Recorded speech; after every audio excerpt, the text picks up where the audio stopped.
everyone, and welcome to Empowering Homeschool Conversations. We are so glad that you are with us tonight, and I see viewers already popping on. Just know that we are live for a reason, because we want you to be part of this conversation. So definitely share and let us know where you're from, and any questions or comments you have along the way through our conversation. We would love for that to be part of what we talk about as well tonight, not just what we have in our notes. So be willing to be open and share with us. But we are continuing this month. We've been talking about child behavior all month, and tonight we're going to be talking about evaluating and understanding your students' abilities, which tie in so well with behavior, as Matthew and Carol will tell us. So I just want to welcome Matthew and Carol Newell, and thank you for being with us tonight.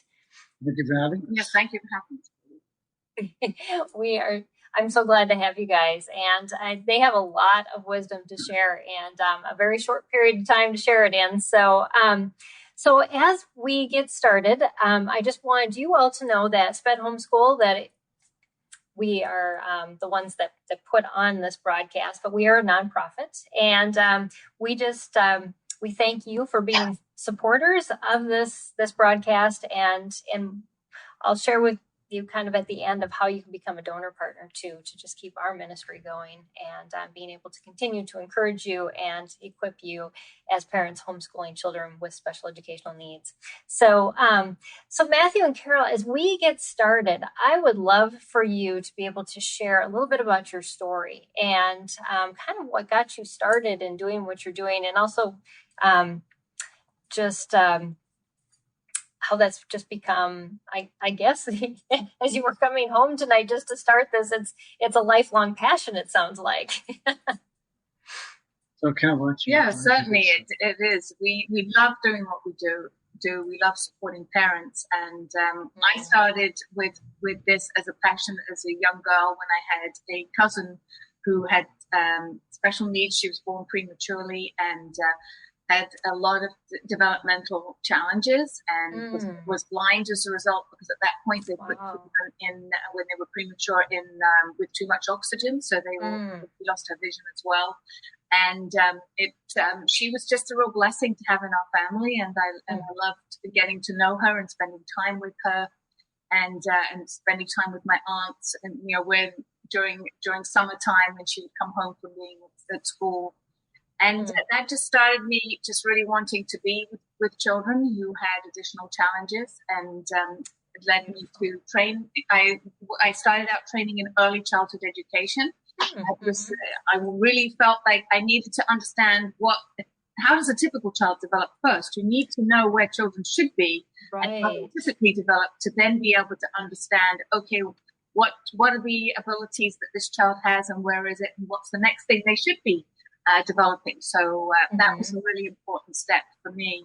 And I've been a teacher. I've taught both children with neurological challenges and children who are developing well. I've homeschooled our own children, but along the way we had a lot of information, and we found that two of our children along the way both had challenges with learning and with reading and with social challenges, and that really taught us a lot. We already knew a lot, and we felt we were so blessed already to have the knowledge that we had, and working in this field already helped us to be able to see our own children's challenges when they came up. And so that has kind of driven our passion even more to want to be able to put this in more and more parents' hands, so that they can understand their children as well. And so, Matthew, you want to talk a little bit about what have I missed? Missed a lot. You're going good. I mean, I'm impressed, right? This woman is really dedicated. What she's not telling you is that she is a great teacher to mothers on how to understand their neurological system, to really teach them how to read as a neurological ability as opposed to a strategy. Strategies can be managed. That's a good point. And Carol can pinpoint the parts of the brain that says, this is why this child is struggling. It's not an intellectual problem, it's a neurological one. And if we do this, this, and this, she also teaches mothers whose kids are blind to learn to see, 93% of our kids who are blind learn to see and begin reading within 18 months because the brain's connecting, and Cal teaches parents how to be neuroparents. And she's also an expert in social. What are you looking at socially? Why is the brain behaving or operating in this way? And how do you create social neurological development while not hammering the child and blowing up the family? Right. And how do you be in alignment as you're trying to negotiate and disorganized brain for yes that everybody wins? So she's pretty awesome. I'm fortunate to be married to her for 38 years. I'm sure it's been aggravating to her. But I started, I've been in sports my whole life. Grew up in a family of 11. We played sports. We were pretty focused. We grew up in a very good household, loving household where we all had our chores. We all did what we needed to do. When I went to college, it was for sports physiology, exercise science. And I started working in a clinic at the university to gain, extra credits and get, some ideas about physical therapy because there's a physical therapy division. And of course, I was praying, God, what? I love all this, but, please enlighten me so I don't waste a lot of time. Right. And what happened in the clinic was I got moved into helping a lot of people with brain injuries. And became fascinated at the frustration I was feeling. Like, well, why does this do this? And why does this do that? And why does this do this? And I felt that the exercise science and exercise physiology and basic physical therapy for sports injuries just bored me. It began to bore me. Like there's more. I was more intense. So I began working with an organization that really empowered parents on how to understand the neurological system. And ran their clinic for many, many years, or more than a decade, worked there for 20 years on physical. Like, how do we get a child who's paralyzed to go through the mobility stages that human beings go through? Kids always should commando crawl. Then they should keep on their hands and knees. Then they walk. Then they run. And then they're flying around with their hair on fire. Yep. What does this mean to the brain? And how does this impact the brain? If you miss the stage of this, what does that do to your intellectual? What does that do to your language? So then Carol and I, about 20 years ago, we wanted to start our own organization. And we called it the Family Hope Center, not because of me, because I wanted to call it something scientific. Like the Organization for Neurological Development or something like that. And one of our mothers said, don't you dare. What she gave me was a child. I helped a child who was blind and paralyzed and didn't understand, 4 years old, in the middle of the floor.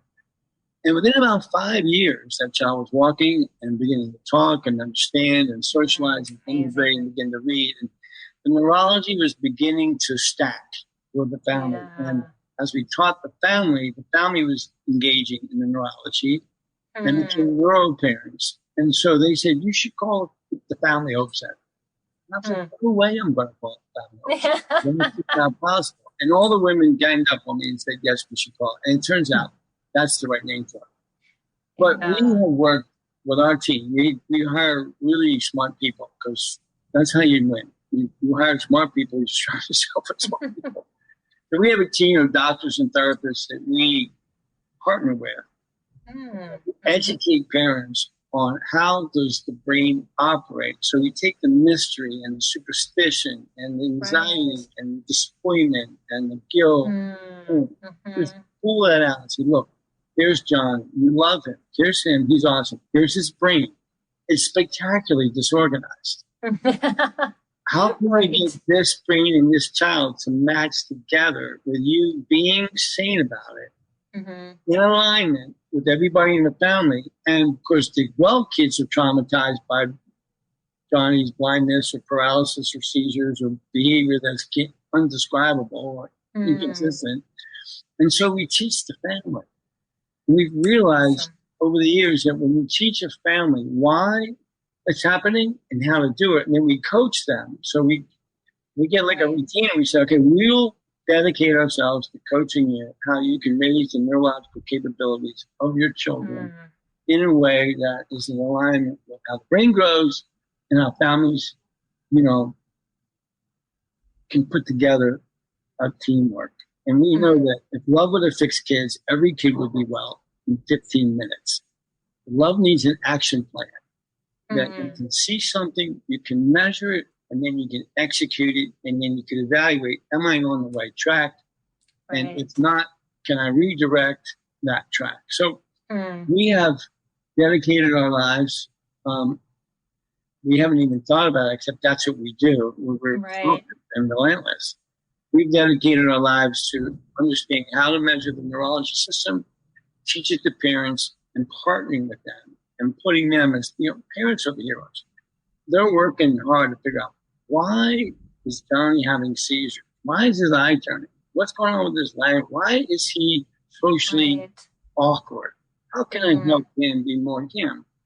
And so we come along as guides. We say, well, we've been doing it for a long time. We've seen kids from 34 countries, 6 continents, for 40 years, more than 15,000 children.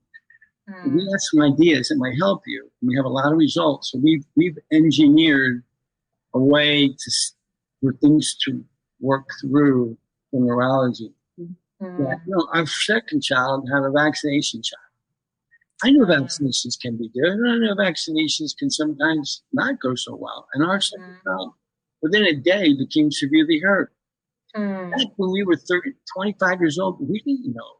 This was 35 years ago. We didn't know the fact of this. So all of a sudden, we had a kid who was wonderful, brilliant, and running around, your eyes are sparkling at 3 months, and smiling and laughing to hemiplegia in 24 hours. Shocking. Wow. Depressing. Yeah. Black, like the world creeps in on you. But, you love God and you just go, okay, what just happened? And then you stand in the next day and you execute out of love and perseverance and you just keep moving forward. Can I do this? Can I do this? The third child we adopted, we adopted her and she had severe neurological complications when we adopted her. We didn't know because it was an open adoption and baby came to us and we said, you know what? And we learned a lot. We learned about the bonding research. We learned about how to bring her into the family, how it's part of the brain to connect. We started seeing a lot more adopted kids. We realized that kids that don't connect to their mothers and fathers in adoptions, but there's a part of the brain, and if you tag that part, they will come in and they will bond and snuggle with you in an appropriate way, as opposed to push you away. And this has been a great relief to our mothers who have adopted kids. Some kids collapse to their parents and never leave them. Some kids won't even get near their parents. And nobody knows why. Like, I love the kid. Why doesn't he snuggle with me? Why is he always resisting? Well, it turns out it's part of your brain, the brainstem, that if you know that 4 minutes a day, you can bring that child into the inherent ability or desire to bond and adopt it. That bond can be broken, and then it's trauma. How can you help a traumatized brain? That's what we've been working on for more than 20 years. That kids are in trauma. Neurologically, that changes your brain. So we got to figure out a way that, hey, when we do this, we do it organically. Good food, and good teaching, and good coaching, and neurological programs that are non-medicated. I understand medication. I get it.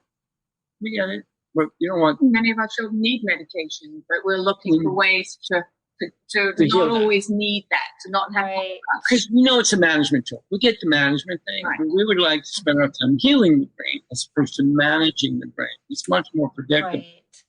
Well, there's management in behavior too, and I certainly I have a very organized plan for parents for behavior management, but I know that that will become just a management crutch. If we don't have the neurological pieces, the physical pieces that Matthew contributes to, our sensory programs that our specialists then get delivered to the parents, and our nutritional piece, all those pieces comprehensively put together change the brain. Therefore, the strategies that I help the parents with can evolve into being less of a crutch, and the child, improves. Therefore, we don't have to stay at the same place all the time. Well, the family improves.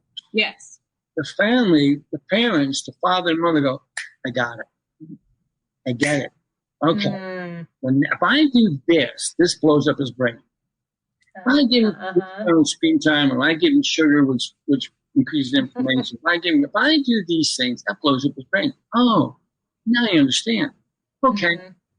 So the mother and the father, instead of fighting about the neurology, because we can, in Denmark, they did a study that 48% of the parents get divorced if they have a hurt kid. Yeah. 48%. And our mothers and fathers, if we've been there for 20 years, 2%. Now, are our mothers and fathers special? Yes. Are they informed? Absolutely. Because when you're informed, you don't fight about the problem. You look forward to the solution. Right. Yep. Yeah. It's a big issue. Yeah. I heard you guys saying a lot of whys, the parents asking why. And that leads to so much frustration and I can hear, what you're talking about is you're taking that frustration out by giving concrete, very workable solutions and answers. And, but what, all of these, how do you turn a parent from taking those whys to listening to, the hows? Because I know sometimes we just want to just say, well, I want this label on this child. We kind of want to classify everything instead of getting to the point of saying, well, there's underlying things and it's something that we have to start working on. And there is hope. Mm. Yeah. I think the parents it's true. They do have a lot of whys, and there's often, they feel like, that, if I just have a diagnosis and I have a label, then I'm going to know and I'm going to understand. And sometimes, yes, that label does give some clarity, but most of the time it does not. It still doesn't say, well, why does my child flap their hands, and why does my child, there are so many behaviors that come along with that there's still a lot of whys there. There's still a lot of confusion for the parent. And there is a time and a place to have a very specific label. If it's going to be helpful, if it's going to change the physiology of the child, then sometimes it really is important to know those things. But often it doesn't come with clarity. It just comes with a name and a prognosis that the parent then leave the doctor's office with, saying, well, now I'm being told you can only expect this. And the label puts a lid on the level of expectation. Which, we feel it's not the right thing to do that, because if you expect a lower thing from the child, they're going to get lower things. Yes. There's been studies where they've taken teachers and said, these are the A students in the class and these are the C students in the class, and the children that are struggling, and they've actually realistically switched things, and the teacher then teaches to the A students in one way and the students who are struggling in another way, and therefore lower expectations. And the reality is they were actually switched. And at the end of the school year, the students who were initially struggling are actually doing better. And so we have to be so careful with not labeling and not putting expectations, on our children, to be able to say, yep, let's look at the why those things are happening. But let's put a plan in place to be able to work on the root cause of the why. That's what we're about. For instance, just yesterday, I evaluated a 30-year-old woman who was really struggling, and her 63-year-old mother brought her in. And she was a bright young woman who's been suffering her whole life with struggling with reading, struggling with physical, struggling with everything. And when I pointed out the neurology, when I mapped her brain, I said, this is where your vision is, this is where, she went, oh, now I know why. Now I know why I had this. I was called this, and this. And now I understand. The mother said, oh my gosh, if I knew this back when she was like 3, I could have solved the neurology, because it's not rocket science. It's when you know that this visual pathway does this, and this part of the brain does this, and this does this. You have this brain, and it operates under concrete principles. This part's your reflexes. This part is for pons, for belly crawling. And that affects your eyes that go side to side. It controls your tongue. It controls your mouth. It controls personal motivation to get up and get dressed in a nice way and draw a Valentine's card for your mother when you're 6. It controls the ability to filter sound so you're not distracted. It controls your ability to poo and pee and sleep and be aroused and not fall asleep when you're supposed to be studying. It controls your hips and your shoulders. It controls your ability to look forward to a future event and plan for it now. There's a little part of the brain called the pons. And you get organized by belly crawl. When kids belly crawl on their belly, kids are born, they've been floating around in the uterus, and mother knows that they're moving, and then, wow, I got a really movable kid. As soon as they're born, we put them on their back. We hold them. But we don't let them move around so much. When we put them on their tummy, and they work, and they finally can crawl across the floor, this grows brain. This grows brain tissue. So then they can talk better, swallow better, chew better, potty train faster, track with their eyes, which is all about reading, right? Instead of going, monk. So what we find with kids who can't track, who mumble their words, who aren't toilet trained at 7 years old and still urinating in their bed at night, and who aren't self-motivated, parents are like, I don't know why this kid doesn't want to ride a bike. I bought him a bike. It's awesome. It's got all kind of, why would he ride his bike? Like his brother, come on, it's awesome. No. We find we like, did he crawl as a baby? No. He rolled around like this. Oh, okay. Well, he never crawled. He kind of walked really early. Oh, he missed a step on his hard drive. So therefore, when he goes into church, he does this. Yeah. And so when we go back and say, okay, for 100 days, we're going to have you crawl on your belly for 100 yards, brain changes. Oh, you mean this is a predictable pattern? You mean the brain grows to these levels of hierarchical complexity? Yes. Then you creep on your hands and knees. This is the part of the brain that you creep like a baby, a 7-month-old, they look so cute, and they're all around the house. Well, it turns out that's for convergence and depth perception. That's for being able to hear all those sounds so you can make prefixes and suffixes. That's for the ability to be coordinated like Michael Jordan. That's for being able to understand abstract representations of time and space, like, oh, yesterday, today, and tomorrow, and next week, I'll be 10 minutes. Hey, wait for me.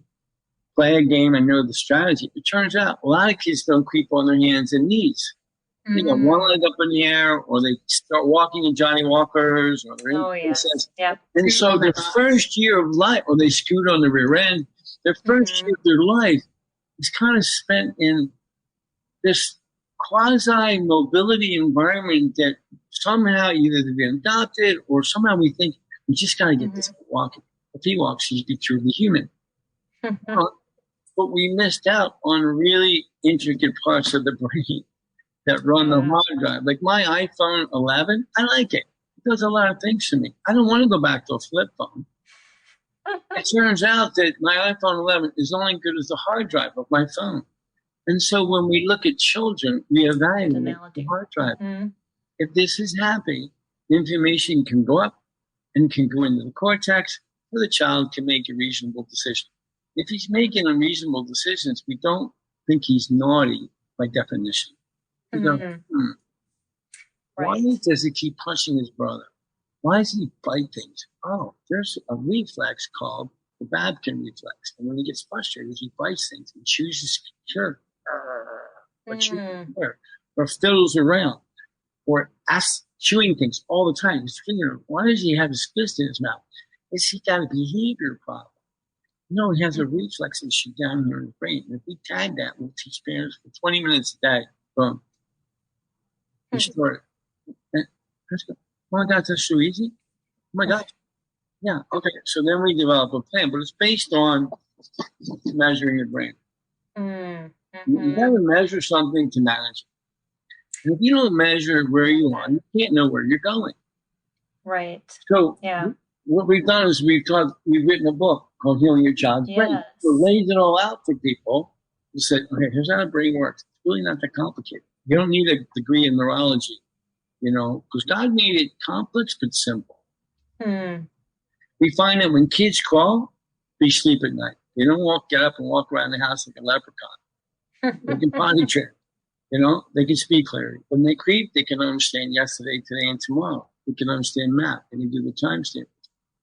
And so we are empathetic of this child who's struggling with a confused neurological system to keep up with his brothers and sisters. And he knows, I'm not doing so good. I can't keep up with riding. I can't catch a baseball. Riding a bike is a disaster. I crash into stuff. I can't read as much as my father. I think I'm stupid. Right. And that's not a psychological They problem. move to that. That's a real one. Right. He perceives that he's not as good as everybody else because it's true. But we then say, well, no, because intelligence and brain injury, there's no correlation. You could be really clever kid, but be disorganized and not get out of your own way. And so we go, okay, let's just teach the family. Right. Yeah. Do you see a lot of commonalities among families? So they have one child, then they're going to have multiple children that are disorganized. I mean, it sounds like a lot of it has to do with child rearing. A little bit, but of course, you have adopted children too that you just don't even know what some of their pre-family conditions were. You could be inheriting all kinds of, issues within an adoption child. But if you adopt a child with your eyes open, you can say, let me map his brain. Look, I love him. He's in my family. Let's map his brain. Let's see if he's got issues with his limbic brain, which controls 40% of your brain, which runs to your sense of smell. Turns out my kid has a high percentage of sense of smell, and he won't eat any foods except hot dogs and meatballs and macaroni and cheese. Well, if you and I eat hot dogs, meatballs, and macaroni and cheese, we'd all be driving our car into trees within like 2 months, right? I mean, we can't, neurologically, since 50% of my large intestines creates chemicals for my brain. If I limit my food, I limit my brain. Can we grow this sense of smell, which runs his emotions and runs his short-term memory, and help his brain and feed him water, which your brain sits in 90% water, and is put in juice and milk and oat milk. Can I slowly switch to more water in his environment? Can I go back to the levels of the brain and reprogram them? Can I do it with my eyes open proactively? Because our parents end up putting out fires all day. Right. Yes, and you kind of want those fires to end. You don't want to be 5 minutes ahead of the fire. Right. You see the fire coming. Okay, if I understand the brain, I can be proactive as opposed to reactive. And, we just marvel at the tenacity of parents. You don't care about somebody else's kid being better. You just care about yourself. You care about your kid being more capable. Right. Most parents don't want the kids to be happy. They want them to be capable. They'll take capable over happy any day. Oh, yeah. Yeah. You want my kids to be happy. No, you don't. You want them to be capable. Oh, yeah, that's right. That's the right word. You want them to be capable. So, we love seeing people, the lights shine. I go, oh, especially daddies getting aligned with mommies and bringing home good news. Right. And the brothers and sisters who are well love jumping in and helping out Billy and Sally. And I think I'm talking too much. Carol, am I talking too much? Looks like she has something to say. I think that the parents definitely, parents' understanding is such a key thing. Obviously, parents want to plan as well, but if they don't understand why they're doing things, it's having all those why questions and having those many aha moments and saying, I understand the brain now. Now I understand why my child behaves this way and struggles in this way. And just having that piece is so important for parents because if you don't understand why, then there's so much frustration there. But that just putting in the hands of parents to know, why does my child not able to read? Why is my child struggling with keeping up with their brothers and sisters, and why are they having these meltdowns? And that's the first step, is just really understanding the why. And then you can be more tolerant. It doesn't necessarily, it's still not easy. It's not easy struggling. No. It's not easy at all. And, I remember, and it's painful. I remember our daughter saying to us on the way back from church, either way, or the way back from church one day, and saying, Mommy, Daddy, I don't want to go to Sunday school anymore. If I have to go to Sunday, or if I have to go to Sunday school, can you tell the teacher that I don't have to read out loud? Because she got to that grade level where they were reading by first, and she couldn't read yet.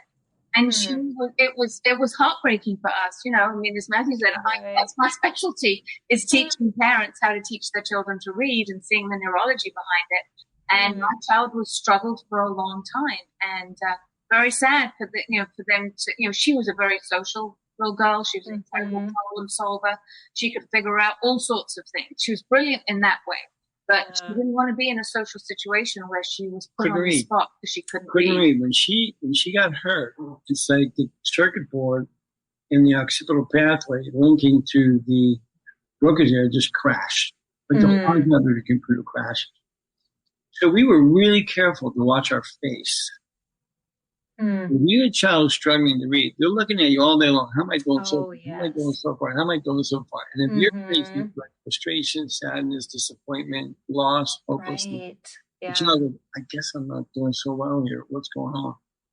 Also, that was one of the first, when I started to really realize how she was struggling at a young age, was when I would notice that when I was teaching her, she would be watching me, and she'd be figuring out what the answers were because of where my eyes were going. And when I realized that, giving her that feedback, then I started to realize how much she was struggling, because she'd problem solve her way. She'd look at her brother because he was with her and he was learning just fine.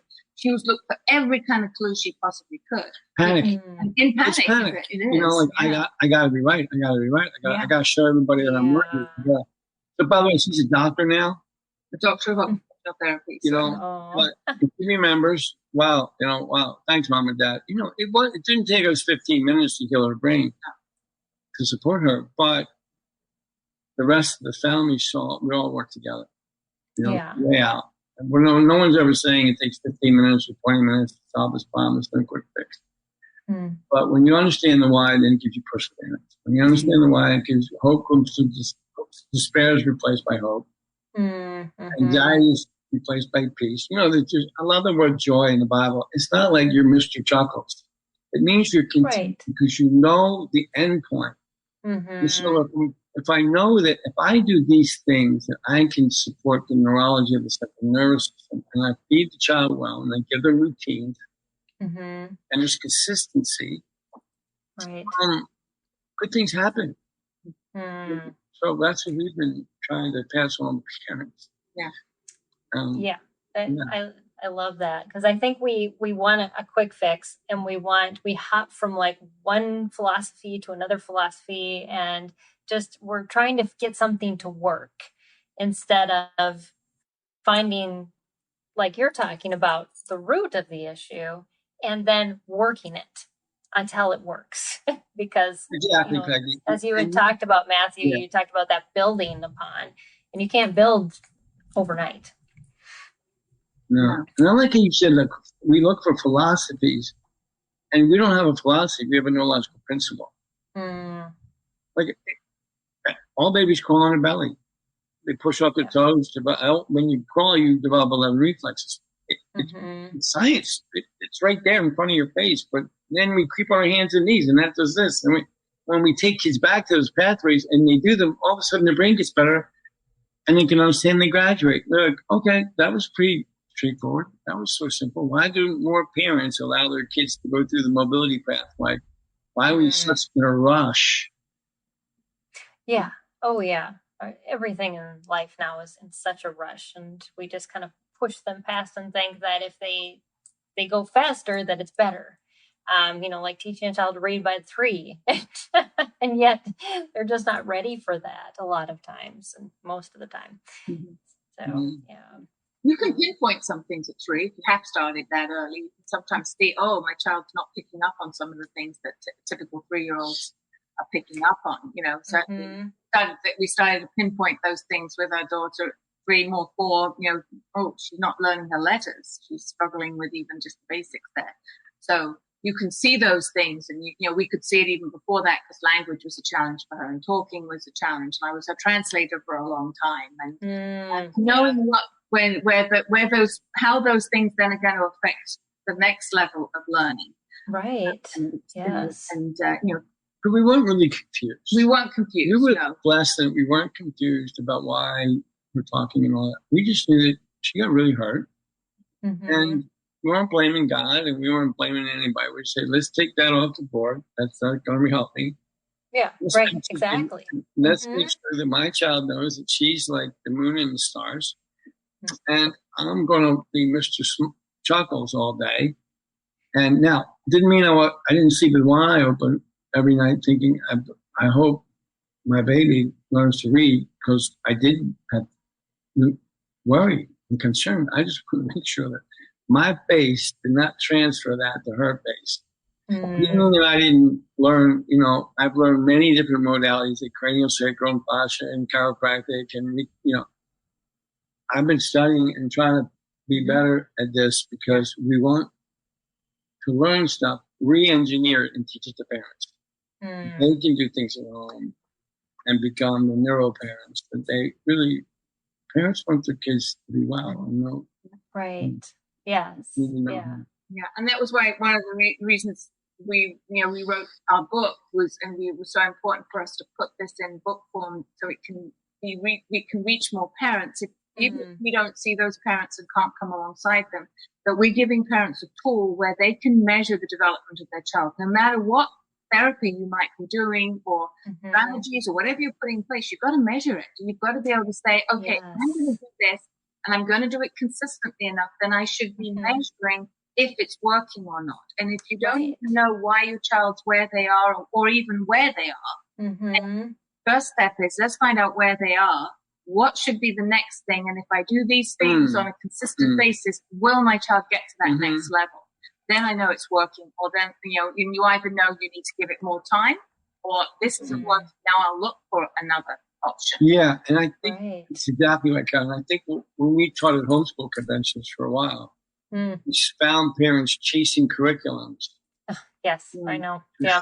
Dyslexia, it's just memory, to fix that or fix that. You don't. Well, thinking you've got the wrong curriculum, and therefore I'll change the curriculums, and then it must be the curriculum. Yes. Not realizing. Well, even worse, it must be me. Oh yes. Yes. I'm teachable. My teaching, because somehow I am not a good teacher. But if you have a child who's neurologically well, they fly through the material. As if it's like lightning. You're like, I must be the greatest teacher ever. Next thing comes along, wheels are off the wagon, and you go, well, I think I'm the most terrible teacher. Right. Yeah, no. It was this yo-yo, and we're like, no, come on, let's stop for a second. Let's just look at the neurology of the child. Don't blame yourself. You're smart.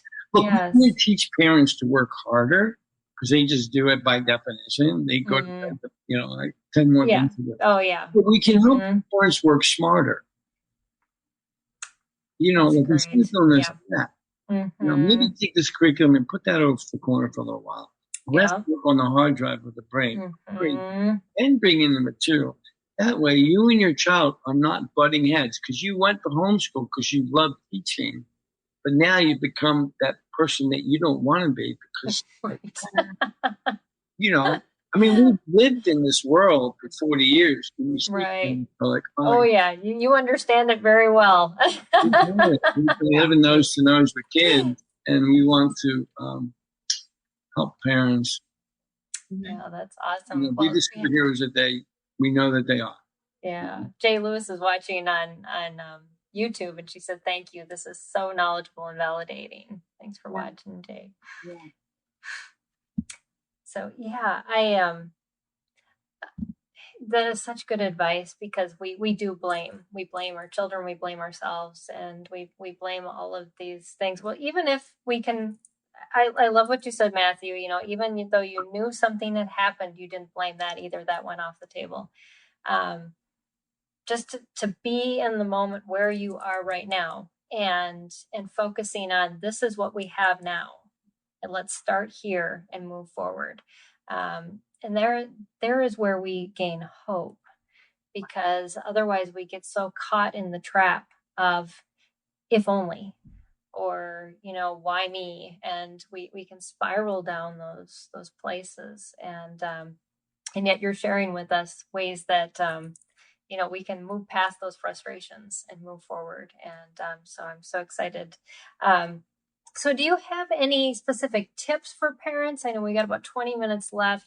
Specific tips or stories you want to share of hope, just to encourage families that kind of feel like, okay, I'm ready to move beyond this place where we're labeling, we're capping the goals and all that, and we want to move forward. Well, I think certainly, we would love people to get our book in their hands. Yes, read that. Definitely. And I've got your website. Yeah, it's kind of like that, not our book. It's it not, is yes. a book. It's yes. That is scientifically rooted in this is how the brain runs, this is how it works. But it also has a lot of information on nutrition, screen time, important. Yes. alignment of parenting, disciplining, where the brain is, how it runs, how it works, the magnificence of it all, with results. And so I think educating brings about wisdom. Once you know what you're looking at, you can make some pretty good choices that you're like, oh, okay, I do this. This will be so. I think the book is like $19 or something. It's like $17, whatever it is. It's like it's available on Amazon. I gotta align my brain to the brain. And repeat the name again of the book, just so they can hear it. Healing Your Child's Brain. Healing Your Child's Brain. Yes, and it's on in major, the main books. It's on Amazon and it's on audio file. Yep, so you can drive listening to it. We also, if you go onto our website, we have a 3-hour free course that's available, which is the first part of our parent training course. Totally free. Parents can gain a lot of knowledge from that and be introduced to the child, as we talked about there. So we invite people and to look at our website, look at Facebook. We try to put information, help parents, give them support, and encourage them. So definitely. I think that parents, of course, are overwhelmed. That's the other thing. But you might have many children, or even if you only got one, you're overwhelmed with just the one and the challenges you have with that child. And I would, as Matthew said, working smarter, not harder. That it's important to have that knowledge and to know that you've got some kind of support. We dedicated a few chapters in the book to nutrition and helping overall with the family, and there's a lot of stories in the book from both parents and from children as well, who have given a little bit of their story of what it's been like for them, and some of the siblings as well. And that's very special to us. That we, how important it is to balance things within the family. Because sometimes that one child who's a challenge, or if you've got more, maybe you're trying to divide up your attention, and you feel like you're just constantly juggling. If you have a little bit better direction, that definitely helps. But it's also important to balance that and not burn the candle at both ends, because parenthood is a marathon in and of itself. And if you've got a child where you need additional time and additional energy for that child, you've also got to look after yourself. So try to make sure that you don't neglect yourself. You need your energy, you need your sleep, and get up the next day, say, I did 3 things well today, that was great. Tomorrow I'm going to start again. I had a goal to do 10, and I didn't get to them, but I did do 3. And we can just look back at what we have accomplished every day, and then look after ourselves. That's really, really important too. I agree with Carol. I think summertime can sometimes be a good time to just push the pause button on the universe and say, okay, let me recalibrate here. How's it working so far? It's not. Yeah. And therefore, I need to change. I need to have realignment. To step off the grid, read this book. It's an option. Like, well, let me read something. These people have done 10,000 kids, and results. There must be something. Right? Well, I'll watch a 3-hour video. It's either rubbish or it makes a lot of sense to me. Because I can't go into another September like I just went through. Yeah, I can't do it for a bunch of reasons. And so sometimes just stepping back, so a practical point, step back, recalibrate, get some information, and then give us a phone call or watch the free content and say, can I give my kids better routines? can I stop sugar? Can I really just put the hammer down and stop sugar? Because I know it blows up his brain. It just does. I'll send some sugar for coconut sugar. Right. Now, or stevia. I will not give this kid gluten for 100 days. He's not going to die. The family won't die. Right. We know that gluten, one molecule of gluten can produce up to 18 opiates in the brain. I mean, that's science. It's not like I just pulled that out of the air. Right. Kids who are on the spectrum can't digest gluten, so they go off with the fairies in their head. They just get foggy, and every time you give them something that's bread, and they're chewing on the macaroni and cheese, they're just throwing it down, and that's. Can I do 100-day challenge? No sugar, no gluten, no popsicles, no red dye, no soda, no Coca-Cola. You know, my kids won't die. Will they revolt? Yes. Oh, yeah, they do. I know. We did that diet. Yes. Well, we survived. It's a chemical change. You're changing the chemicals of his brain. Right. But I can also introduce, really good chicken. I can introduce all kinds of good food. So, I can have good routines. I can tidy up my routines over the summertime. I don't have homeschooling, but I have. I can give them really good nutrition for the next 100 days. Me and my husband can sit down and we can talk and come in alignment so we don't go out talking out of the same way. He can read the book too, or he can listen to an audio file on the way to work in the morning and sort of say, hey, how can I be a better father? I mean, can I be a better father? Sure, we all could. I had to learn how to be a better father. I thought I was a good father with the first kid, reasonable with the second kid, and a disaster with the third one. And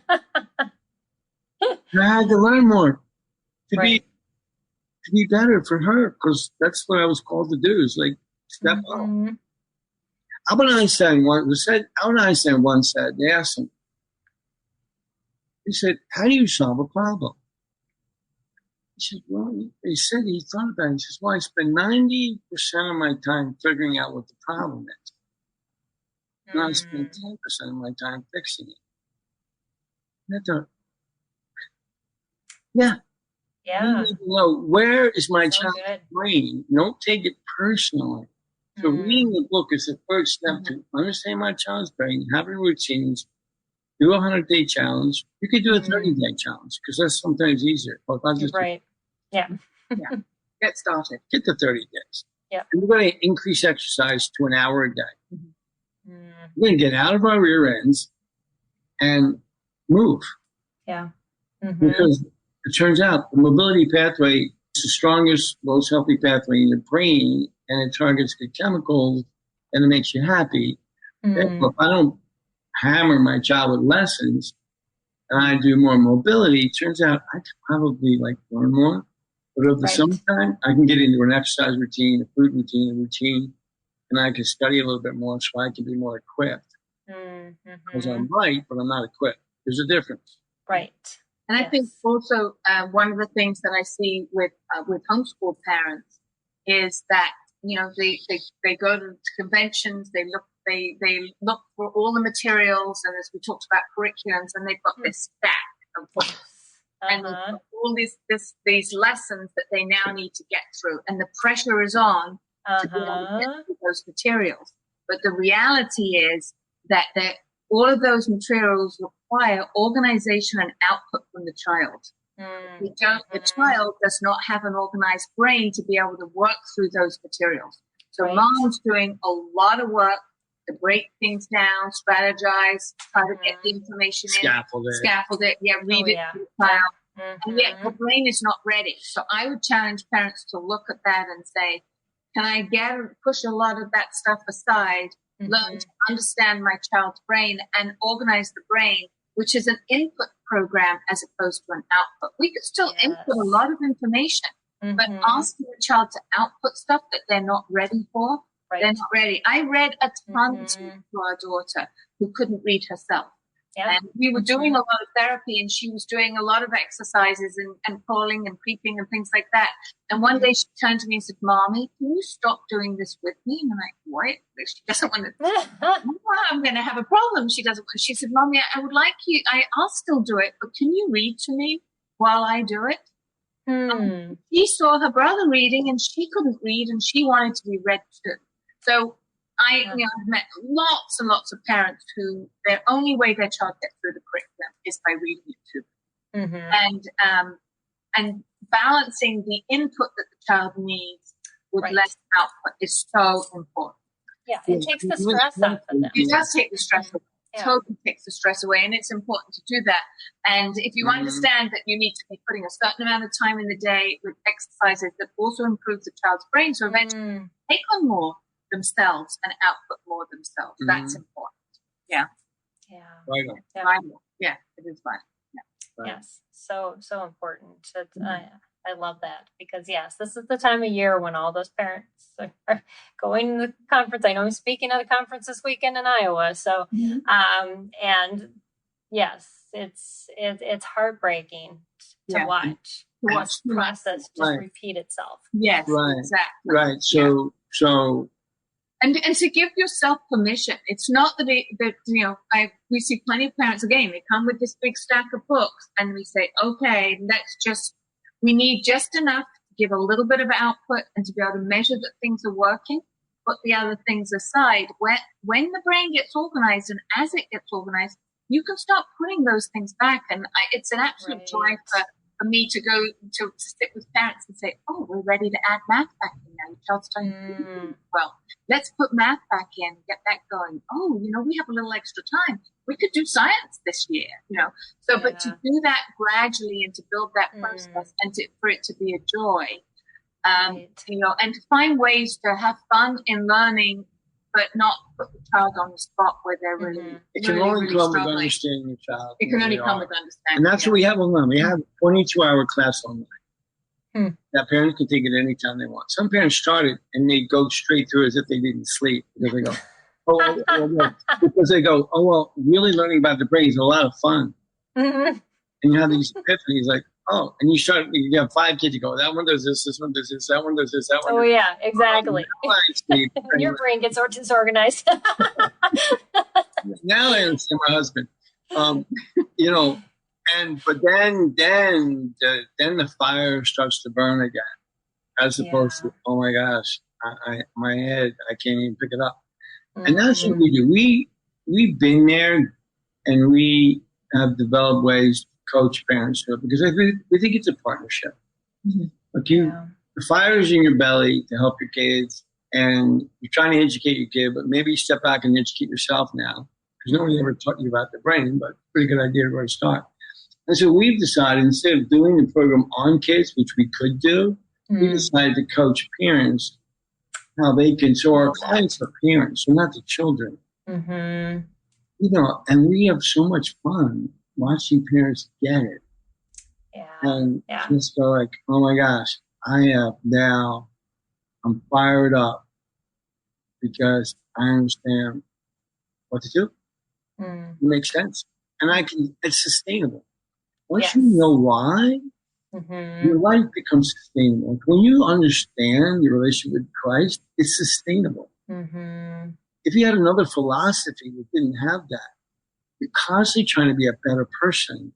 Right. But once you can get off, once you see it, you go, oh, by the way, that's the Holy Spirit, but still, it's sustainable to get through and realize that you can have joy. Even though you can be a knucklehead, you can make problems, but you can have joy. Okay, I had a rough day with my kids in homeschool. Okay, but now I understand why, because Billy, I gave the kids too much sugar, or they whatever got the routine, or he's not ready for this level. I should be here. I want to be 4th grade reader.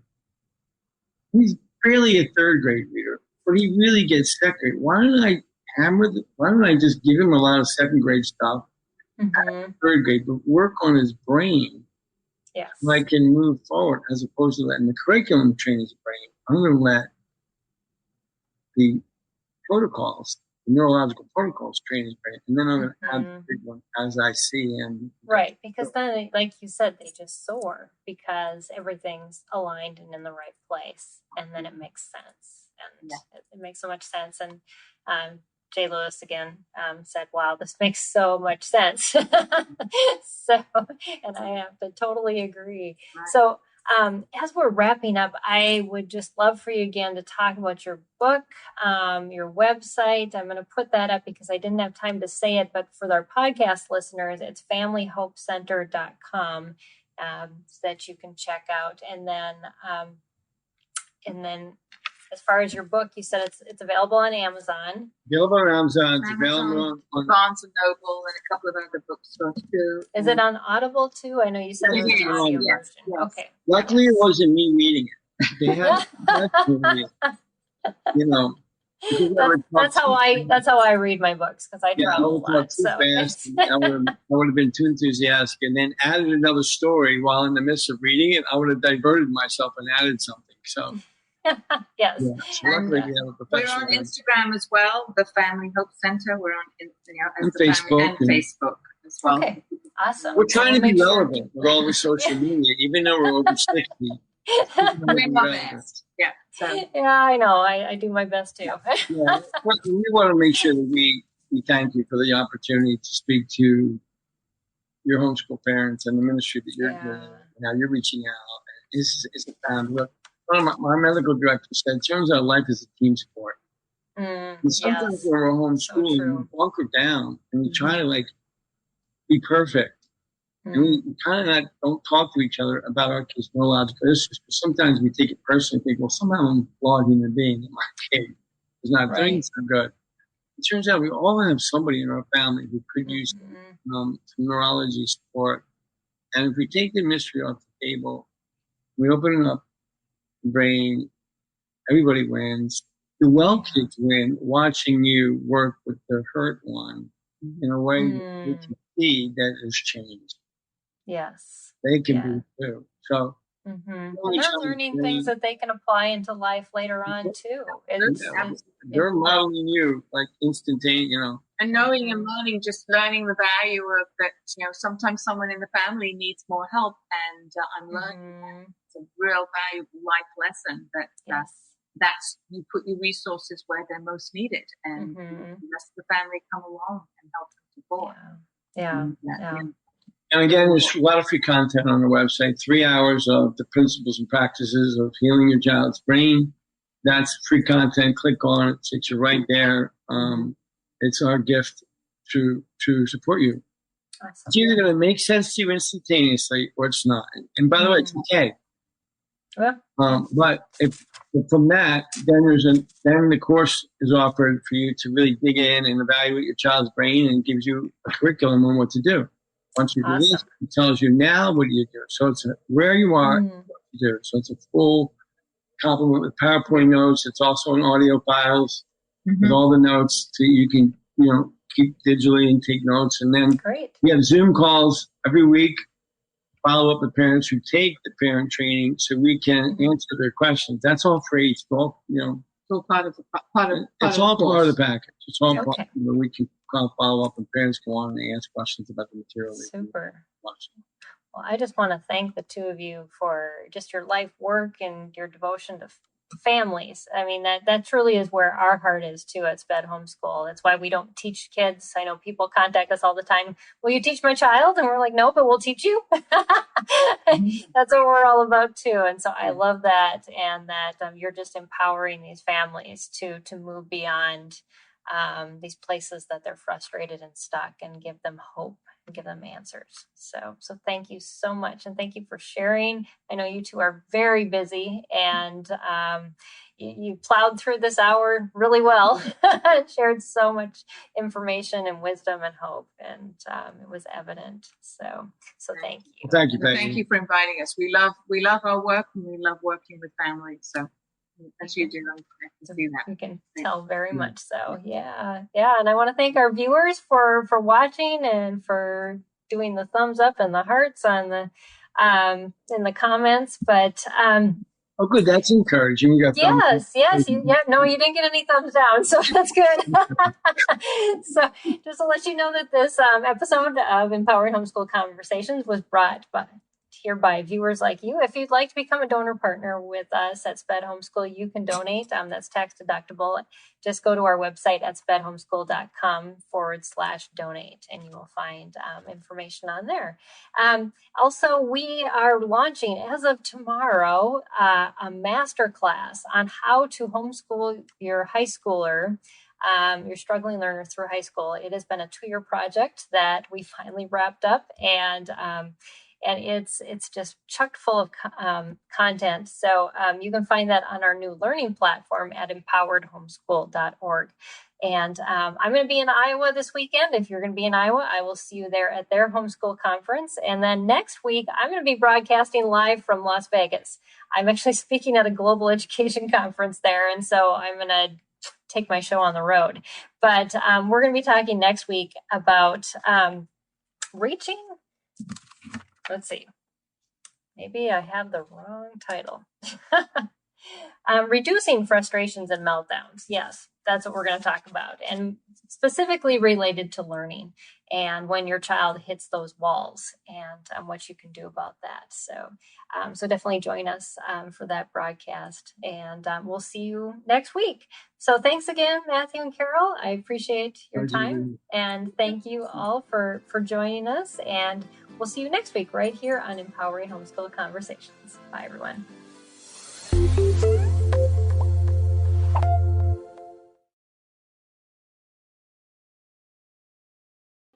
The love of God is immeasurable. It's unchanging. It's indescribable. Because God loves you so much, you can sleep through the night in peace. With Abide Bible Sleep Meditation, you can fall asleep fast with relaxing sleep stories based on Scripture. To start listening now, go to lifeaudio.com or search your favorite podcast app for Abide Bible Sleep Meditation. You can also download the Abide app for more biblical meditations at abide.com.